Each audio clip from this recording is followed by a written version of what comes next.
Hi everyone, this is Deepak Shana here. Welcome back to my YouTube channel. Chapter branch accounting पर video बनाने का बहुत सारा comments आ रहा था, तो यह वीडियो इसी चैप्टर के ऊपर रहेगा। इस वीडियो में हम लोग बेसिक थ्योरी डिस्कस करने वाले हैं, जिसमें हम लोग समझेंगे ब्रांच क्या होते हैं, ब्रांच कितने तरह के होते हैं एंड ब्रांच अकाउंटिंग का मीनिंग क्या है, एट्सेट्रा। इसके बाद जो नेक्स्ट वीडियो आएगी उसमें हम लोग प्रैक्टिकल क्वेश्चन डिस्कस करेंगे इसी चैप्टर का। तो चलिए स्टार्ट करते हैं। सबसे पहले हम लोग समझेंगे मीनिंग ऑफ ब्रांच। ब्रांच का क्या मतलब होता है।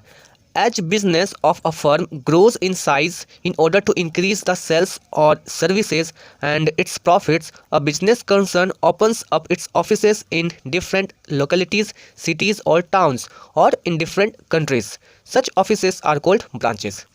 जब बिजनेस ग्रो होने लगता है तो अपने सेल्स या सर्विसेज को और अपने प्रॉफिट्स को इंक्रीज़ करने के लिए और बढ़ाने के लिए अलग अलग जगहों में एक ऑफिसेज खोला जाता है। अलग अलग सिटीज़ में, अलग अलग टाउन्स में, यहाँ तक कि अलग अलग कंट्रीज़ में भी अपने ऑफिसेज खोला जाता है। इस ऑफिस को कहते हैं branches. Clear. For example, LIC life insurance corporation of India, SBI state bank of India, Bata shoe company etcetera have a number of branches in various cities spread all over the country and even in foreign countries. यहाँ पे कुछ example लिए, जैसे LIC हो गया, SBI हो गया, बाटा shoe company हो गया, ये सबके बहुत सारे ब्रांचेस हैं, पूरे कंट्री में फैला हुआ है। यहाँ तक कि अलग अलग देशों में भी इनके ब्रांचेस मिल जाते हैं। अब हम लोग समझेंगे हेड ऑफिस क्या होता है। The business concern which owns and controls all the branches is called head office. जितने भी ब्रांचेस होते हैं उस ब्रांचेस को जो ऑन करता है, जो कंट्रोल करता है, उसे कहा जाता है हेड ऑफिस। ठीक है। Note, it should be noted that a branch is not a separate legal entity, it is simply a segment or part of a business। ये ध्यान देने वाली बात है कि जो ब्रांच होते हैं वो सेपरेट लीगल एंटिटी नहीं होते, वो अलग एक एंटिटी नहीं है, बस उस बिजनेस का एक सेगमेंट, एक पार्ट है, यानी एक डिवीजन है उस बिजनेस का। ठीक है, ये अलग एंटिटी नहीं है, सेपरेट एंटिटी ब्रांच को नहीं माना जाता है। अब हम लोग समझेंगे meaning of branch accounts. Branch accounts का क्या मतलब होता है। Accounts which are opened in the books of head office or branch related to branch to ascertain branch profit or loss and its principal position are called branch accounts। वैसे accounts जो branch के profit या loss और इसके main position को पता करने के लिए, निश्चित करने के लिए जो अकाउंट्स बनाए जाते हैं हेड ऑफिस में या फिर ब्रांच में, वैसे अकाउंट्स को बोला जाता है ब्रांच अकाउंट्स। ठीक है, चलिए आगे बढ़ते हैं। नेक्स्ट है हम लोग पढ़ेंगे objectives of branch accounting. Branch accounting का क्या ऑब्जेक्टिव्स होता है, क्या उद्देश्य होता है। तो 5 पॉइंट यहाँ दिए हैं, और भी पॉइंट्स होते हैं, लेकिन 5 मैं डिस्कस करूँगा मैं। फर्स्ट पॉइंट है टू असर्टेन द प्रॉफिट और loss of each branch separately. सभी अलग अलग ब्रांच के जितने भी हैं सबको सेपरेटली अलग अलग तरीके से प्रॉफिट और लॉस को पता करना है कि क्या प्रॉफिट हो रहा है, क्या लॉस हो रहा है, हर एक ब्रांच का सेपरेटली। ठीक है, अलग अलग, पहला ऑब्जेक्टिव है।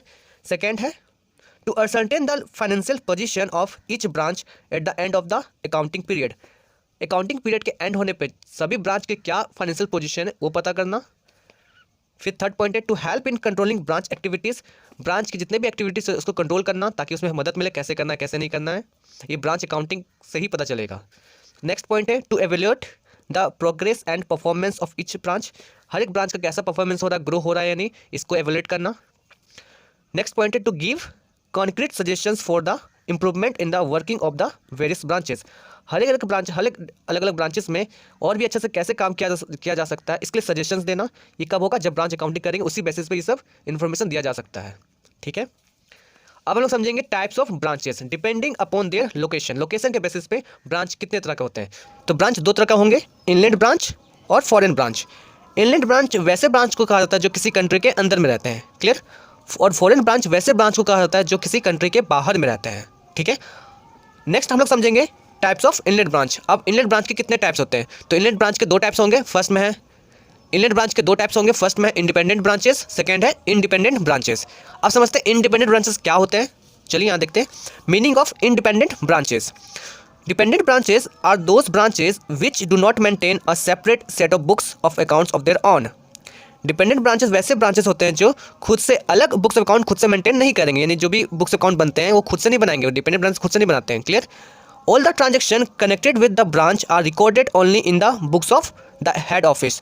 जितने भी ट्रांजेक्शन होंगे ना ब्रांच से रिलेटेड, ब्रांच से कनेक्टेड, वो सबका सब रिकॉर्ड कहाँ होंगे, सिर्फ हेड ऑफिस में होंगे। यानी जो भी डिपेंडेंट ब्रांचेस होते हैं वो खुद से बुक्स अकाउंट मेंटेन नहीं करते हैं, बदले उसके बदले में कौन मेंटेन करते हैं, हेड ऑफिस में ही मेंटेन होता है। उसका जितना भी ट्रांजेक्शन होगा, जितना भी रिकॉर्ड्स होगा उसमें ब्रांच से रिलेटेड, सबका सब हेड ऑफिस में रिकॉर्ड होता है। वो खुद से सेट ऑफ बुक्स अपना अकाउंट मेंटेन नहीं करते हैं डिपेंडेंट ब्रांचेस। क्लियर। आगे लिखा है and so the head office ascertains the profit and loss of the branches. Head office होंगे ना, वो ब्रांचेस का सभी प्रॉफिट एंड लॉस को पता करेंगे कि क्या प्रॉफिट हो रहा है क्या लॉस हो रहा है। तो जाहिर सी बात है, जब डिपेंडेंट ब्रांचेस अपना बुक्स अकाउंट मेंटेन नहीं करेंगे तो प्रॉफिट लॉस कैसे पता होगा? वो तो सिर्फ हेड ऑफिस में मेंटेन हो रहा है, तो हेड ऑफिस ही तो पता करेगा कि इस ब्रांच का क्या प्रॉफिट हो रहा है क्या लॉस हो रहा है क्या पोजीशन है। ठीक है, आगे लिखा but branches maintain certain memorandum record such as stock register, debtors ledger, petty cash book, customers ledger etcetera. देखिए अभी बात की डिपेंडेंट ब्रांचेस जो होते हैं वो खुद का अपना सेट ऑफ बुक्स जो भी बुक्स अकाउंट होते हैं वो तो मेंटेन नहीं करता है, लेकिन कुछ ऐसे मेमोरेंडम रिकॉर्ड्स है जो मेंटेन करता है। क्या क्या है? स्टॉक रजिस्टर है, डेटर्स लेजर है, पेटी कैश बुक है और कस्टमर्स लेजर है। ये सब मेंटेन करता है कौन? Dependent branches. It should be noted that a dependent branch acts has a selling agency. देखिए ध्यान देने वाली बात है कि जो डिपेंडेंट ब्रांच होते हैं ना वो सेलिंग एजेंसी की तरह वर्क करते हैं, जस्ट एक बेचने का काम है, बाकी जो भी होगा रिकॉर्ड्स और सब वो हेड ऑफिस में होगा। ये खासियत है डिपेंडेंट ब्रांचेस का। ठीक है, नेक्स्ट आगे बढ़ते हैं। The accounts of dependent branches may be maintained by the head office on any of the following methods. Dependent branches का जो भी अकाउंट्स होगा मेंटेन तो हेड ऑफिस के द्वारा होगा, और यहाँ पे दिया गया कौन कौन सा मेथड्स है इसका यूज़ करके हेड ऑफिस में मेंटेन किया जाता है रिकॉर्ड्स। ठीक है, तो फर्स्ट में लिखा है सिंपल सिस्टम और डेटर्स मेथड। ये फर्स्ट मेथड है जिसका नाम दिया गया, इस मेथड के बेसिस पे बुक्स अकाउंट मेंटेन किया जाता है। सेकेंड है फाइनल अकाउंट मेथड, थर्ड है stock and debtors method, fourth है होल ब्रांच मेथड। ये चार ऐसे मेथड का नाम दिया गया जिसके बेसिस पे हेड ऑफिस में डिपेंडेंट ब्रांचेस का जो रिकॉर्ड्स होता है, जो अकाउंट्स प्रिपेयर किया जाता है, इस बेसिस पे होता है। आगे लिखा है branch account under debtors system is nominal account. Branch account का पूछेंगे नेचर क्या होता है? अंडर डेटर सिस्टम, यानी डेटर सिस्टम यानी फर्स्ट वाला सिंपल सिस्टम और डेटर्स मेथड, ये जो नाम दिया गया इसी को लिखा गया डेटर सिस्टम। यानी इस बेसिस का बात किया गया कि ब्रांच अकाउंट का नेचर क्या होता है, पर्सनल अकाउंट होता है या रियल होता है या नॉमिनल होता है, क्या होता है? तो यहाँ पे बोला गया है नॉमिनल अकाउंट होता है। क्लियर? आगे लिखा है branch account under final account method. Branch account का ही नेचर फिर से पूछा गया, लेकिन किसमें? फाइनल अकाउंट मेथड के बेसिस पे, यानी सेकंड वाला जो लिया गया है फाइनल अकाउंट मेथड, इस मेथड के बेसिस पे ब्रांच अकाउंट का नेचर क्या होगा? तो बोला गया पर्सनल अकाउंट होते हैं। ध्यान दीजिएगा, दो अलग अलग बात होगी यहाँ पे। ब्रांच अकाउंट का नेचर पूछा जाएगा जब डेटर सिस्टम है, यानी फर्स्ट जो लिखा गया था मेथड सिंपल सिस्टम या फिर डेटर्स मेथड, इस बेसिस से पूछा जाएगा ब्रांच अकाउंट का नेचर क्या होता है, तो बोलेंगे नॉमिनल अकाउंट होता है। या फिर पूछा जाएगा फाइनल अकाउंट मेथड के बेसिस पे ब्रांच अकाउंट का नेचर क्या होता है, तो बोलेंगे पर्सनल अकाउंट होता है। तो ये बहुत इंपॉर्टेंट टर्म है, इसे आप लर्न रखिएगा। आई होप आपको समझ में आ गया होगा ये पूरा डिस्कशन। एक चीज़ छूट गया जो डिस्कस नहीं किए हैं वो कर लेते हैं, टाइप्स ऑफ डिपेंडेंट ब्रांचेस। ये पार्ट डिस्कस नहीं किए हैं, डायरेक्ट यहाँ हम लोग समझ लेते हैं मीनिंग ऑफ डिपेंडेंट ब्रांचेस। चलिए इसको भी समझ लेते हैं। यहाँ पे लिखा गया टाइप्स दिया गया, डिपेंडेंट ब्रांच के कितने टाइप्स होते हैं, तो मैंने 3 टाइप्स से दिख रहा है यहाँ पे। फर्स्ट क्या हो गया? Branches receiving goods from head office at cost price and making only cash sales. वैसे ब्रांचेस जो हेड ऑफिस से गुड्स को रिसीव करते हैं किस पे? कॉस्ट प्राइस पे, और बेचते कैसे? Only cash sales, only cash पे बेचेंगे। ठीक है, क्रेडिट पे नहीं बेचेंगे, ओनली कैश पे बेचेंगे वो। सेकेंड होते हैं making cash and credit sales both. Dependent branch का एक और टाइप है जो कैश और क्रेडिट दोनों पे बेचता है, यानी उधार भी बेचेगा और कैश में भी बेचेगा। और थर्ड टाइप होते हैं branches receiving goods from head office eight invoice price. वैसे ब्रांचेस जो गुड्स रिसीव करेगा हेड ऑफिस पे एट इनवॉइस प्राइस, यानी इनवॉइस प्राइस पे वो रिसीव करेगा। फर्स्ट में जो देखे तो कॉस्ट प्राइस से रिसीव कर रहा था, यहाँ लिखा क्या? इनवॉइस प्राइस से रिसीव करेगा। तो 3 तरह का यहाँ पे डिपेंडेंट ब्रांचेस देखने को मिल जाते हैं। चलिए आई होप ये पूरा क्लियर हो गया होगा। ये शॉर्ट वीडियो था, ज़्यादा लंबा था नहीं, बस इसमें बेसिक थ्योरी डिस्कस करना था ब्रांच अकाउंटिंग से रिलेटेड। इसके नेक्स्ट वीडियो में लोग प्रैक्टिकल क्वेश्चन डिस्कस करेंगे। इस चैनल को सब्सक्राइब नहीं किए तो सब्सक्राइब भी कर लीजिएगा। Thanks for watching this video, good bye and take care.